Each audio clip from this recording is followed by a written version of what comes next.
পুরো চেয়ারম্যানের নাম করে প্রতারণার চেষ্টা, দুজনকে গ্রেফতার করলো খড়দা থানা। হোয়াটসঅ্যাপ কলে প্রতারণার চেষ্টা, থানায় পানিহাটি পুরো চেয়ারম্যানের অভিযোগ। সোমনাথদের নাম করেই প্রতারকদের ফোন। সুবীর রয়েছে আমার সঙ্গে। সুবীর, কারা তারা যে দুজনকে গ্রেফতার করা হলো?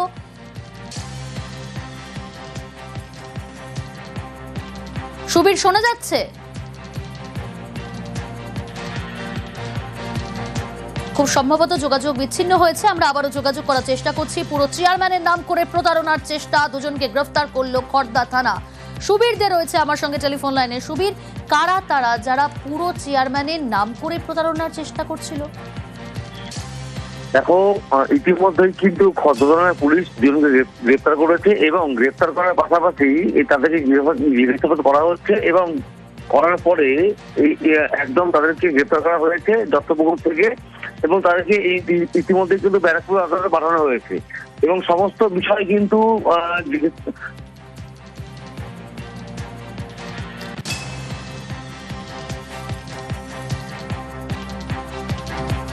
মাননীয় পার্থ ভৌমিক, আমাদের সকলের প্রিয় সাংসদ, তিনি আমাকে ফোন করে বললো যে এরকম তোর নাম ব্যবহার করে, তোর ছবি ব্যবহার করে বড় চেয়ারম্যান সুশান্ত ঘোষকে ফোন করছে, তুই ইমিডিয়েটলি এটা দেখে থানায় ডায়েরি কর।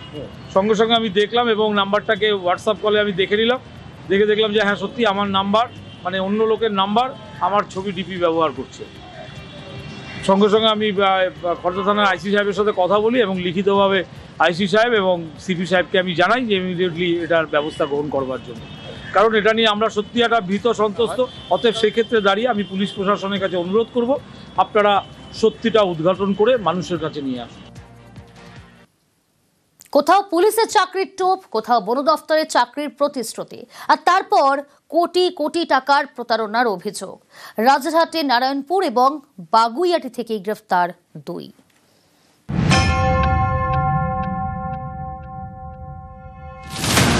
কাউকে পুলিশে চাকরি পাইয়ে দেওয়ার প্রতিশ্রুতি, কাউকে সরকারি কাজে টেন্ডার পাইয়ে দেওয়ার টোপ, এরপরে দফায় দফায় টাকা আদায়। শেষমেশ পুলিশের জালে ধীরজ সরকার। তদন্তকারীরা জানতে পেরেছেন বাগুইহাটির বাসিন্দা ধীরজ নিজেকে প্রয়াত প্রাক্তন মন্ত্রীর আত্মসহায়কের পরিচয় দিতেন। এরপরে পুলিশের চাকরির প্রতিশ্রুতি দিয়ে টাকা আদায় করতেন। সম্প্রতি বাগুইহাটি থানায় অভিযোগ দায়ের করেন হুগলির এক বাসিন্দা। দাবি করেন চাকরি দেওয়ার নামে কয়েক কোটি টাকা প্রতারণা করেছেন ধীরজ, এমনকি টেন্ডার পাইয়ে দেওয়ার নামেও মোটা টাকা আদায় করেছেন। এহেরও ধীরজকে বৃহস্পতিবার গ্রেফতার করে বাগুইহাটি থানার পুলিশ। ধীরজ সরকারের বিরুদ্ধে অভিযোগটা যেটা করেছি যে ও ফার্স্ট একটা আমাদের কাজ টেন্ডার করে দেবে বলে একটা টাকা নিয়েছিল, রাস্তার কাজ ছিল আর স্কুলের রিমডিফিকেশন ছিল। সেই টাকাটা দীর্ঘদিন ফেরত না দেওয়ার জন্য গল্প তৈরি করলো। প্রপার্টি কেনা আছে, ওইটার দাম 2.5 কোটি টাকা, এগ্রিমেন্ট সাইন হবে। সেই দিন রাত্রি থেকে ওর ফোনটা সুইচ অফ হয়ে গেল আর ব্লক করে দিল। কত টাকা দিয়েছিলেন? 147। 1,47,00,000, তাই তো? 5 কোটি টাকা টেন্ডার দে, এই টাকাটা লাগবে। ওর এরকম কেস হয়তো অনেক আছে, এখন যেটা খোঁজ খবর করে পাচ্ছি। কোথাও পুলিশে চাকরি দেওয়ার নামে প্রতারণা, কোথাও বন দপ্তরে চাকরি দেওয়ার নামে টাকা আদায়। মালদার বাসিন্দা সুকুমার মণ্ডল থাকেন রাজারহাটের নারায়ণপুর এলাকায়। অভিযোগ, বন দপ্তরে চাকরি দেওয়ার নামে অনেকের থেকে টাকা তোলেন, অনেককে জয়নিং লেটারও দেন। সেই জয়নিং লেটার নিয়ে সল্টলেক বন দপ্তরের অফিসে যান এক ব্যক্তি, তখনই ধরা পড়ে জয়নিং লেটারটি ভুয়ো। অভিযোগ, এভাবেই কোটি কোটি টাকা প্রতারণা করেছেন সুকুমার মণ্ডল। তাকে গ্রেফতার করে বিধাননগর উত্তর থানার পুলিশ।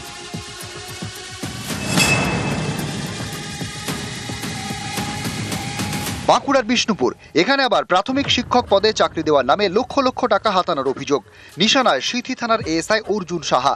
বিষ্ণুপুর শহরের বাসিন্দা পার্থসারথী সাহার দাবি, তাঁর আত্মীয় অর্জুন সাহা পুলিশে চাকরি করেন। প্রতারণার জন্য তাকেও ছাড়েননি।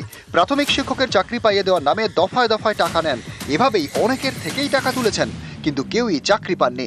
শেষমেশ তাঁর বিরুদ্ধে থানায় অভিযোগ দায়ের করেন। অর্জুন সাহা আমার সম্পর্কে কাকা হয়। বর্তমানে তিনি সিটি থানায় কর্মরত। যে এরকম আমাদের হাতে প্রাইমারি চাকরি করে দেওয়ার একটা ক্ষমতা আছে। 50,000 টাকা প্রথমে পাঠাবি আমার স্ত্রীর অ্যাকাউন্টে। কিছুদিন পরে অর্জুন বাবু বলে যে তুই আরো 50,000 টাকা পাঠা, তাহলে তোকে কোয়ালিফাই বলে করে দেবো। সেদিনই বলে যে তোকে এখনই 6 লাখ টাকা দিতে হবে। কদিন আমি সময় নেওয়ার পর আমি বলি যে আমি 5 লাখ টাকা ব্যবস্থা করতে পেরেছি। দুবার তারপরে প্রাইমারি পরীক্ষা দিলাম। তখন সেই প্রাইমারি পরীক্ষাতে দেখলাম যে কোনো মুভমেন্ট নাই, কোনো কিছু নাই। তখনই আমি বুঝতে পারলাম যে তারা এটা ফেক। নিউজ 18 বাংলা। আসছি পরের খবরে। লর্ডসের মোড়ে উচ্ছেদ অভিযান, সরকারি জমি দখল করে বাজার, জমি দখল করে দোকান, বাজার, গ্যারেজ। 29 কাঠা জমি দখলমুক্ত করতেই এই অভিযান। তথ্য সংস্কৃতি দপ্তরের জমি থেকে উচ্ছেদ।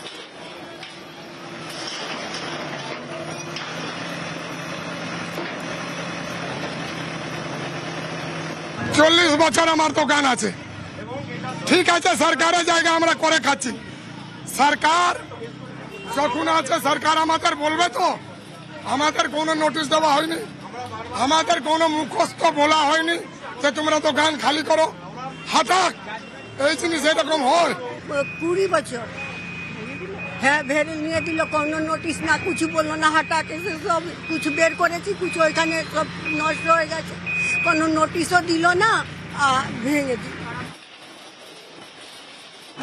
কলকাতা পুরসভার 93 number ward prince Anwar Shah road লর্ডসের মোড় এলাকা, সেখানেই প্রায় 29 কাঠা সরকারি জমি, যে জমি তথ্য সংস্কৃতি দপ্তরের নিয়ন্ত্রণাধীন রয়েছে, সেই জমি জবরদখল মুক্ত করার নির্দেশ দিয়েছিলেন মুখ্যমন্ত্রী স্বয়ং সেখানকার প্রশাসনিক বৈঠক থেকে। এই 29 কাঠা জমি জুড়ে যে সান্ধ্য বাজার এবং গ্যারেজ রয়েছে সেগুলিকে তুলতেই পুলিশ আসে, বাঁধে খণ্ডযুদ্ধ ব্যবসায়ীদের সঙ্গে। ছবিটা একবার দেখাবো, যেখানে ডাম্পার থেকে আরম্ভ করে জেসিবি আনা হয়েছে এবং বিভিন্ন রকমের জিনিস আনা হয়েছে, টেলিয়ান আনা হয়েছে, যেগুলি দিয়ে মূলত এই যে জবরদখল করে যে বাজারগুলি রয়েছে, বিগত 40 বছর ধরে এখানে বাজার চলছে সরকারি জমির উপর, সেই বাজারকে মুক্ত করতেই বা জবরদখল মুক্ত করতেই মূলত আজকের এই অভিযান কলকাতা পুলিশের তরফে।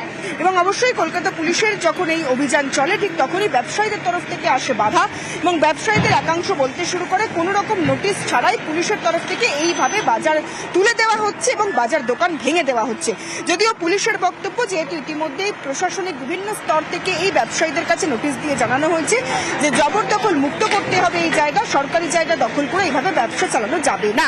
সুতরাং গোটা বিষয়টিকে কেন্দ্র করে পরিস্থিতি উত্তপ্ত হয়ে ওঠে এবং পরিস্থিতি নিয়ন্ত্রণে আনতে ইতিমধ্যে পুলিশের যে বাহিনী, সেই বাহিনীও বাড়ানো হচ্ছে। ক্যামেরায় পিন্টুর সঙ্গে সুস্মিতা, নিউজ 18 বাংলা, কলকাতা। নিউজ 18 বাংলার খবরের চের। খড়দায় বেআইনি নির্মাণ কাজ বন্ধের নির্দেশ। অবৈধভাবে 3 তলা নির্মাণের প্ল্যান পাস। কল্যাণী এক্সপ্রেসের ধারে বেআইনি নির্মাণ। 8ই জুলাই খবর দেখানোর পরেই তৎপরতা, কাজ বন্ধের নির্দেশ বারাকপুর 2 পঞ্চায়েত সমিতি। তদন্ত শেষ না হওয়া পর্যন্ত কাজ বন্ধের নির্দেশ, কড়া পদক্ষেপের হুঁশিয়ারি পঞ্চায়েত সমিতি। যখনই আপনাদের নিউজ 18 বাংলার মাধ্যমে আমরা এটা জানতে পারি, আমি আগেই আপনাকে বলেছিলাম যে এই সমস্ত জিনিস আমরা বরদাস্ত করব না। আমরা আমাদের পিজিএ থেকে ইঞ্জিনিয়ার পাঠানো হয়েছে এবং সেটাকে স্টপ করা হয়েছে কাজটা, এবং যে ইলিগাল কাজটা করছিল তাদেরকেও আমরা ডেকে পাঠিয়েছি এবং আমি বন্দিপুর পঞ্চায়েতকেও প্রধানের সাথে কথা বলেছি। আমি আধিকারিকদের সাথেও কথা বলবো যে আগামী দিনে এই সমস্ত ভুলভ্রান্তি না হয় তার জন্য আমি কড়া ব্যবস্থা নেব।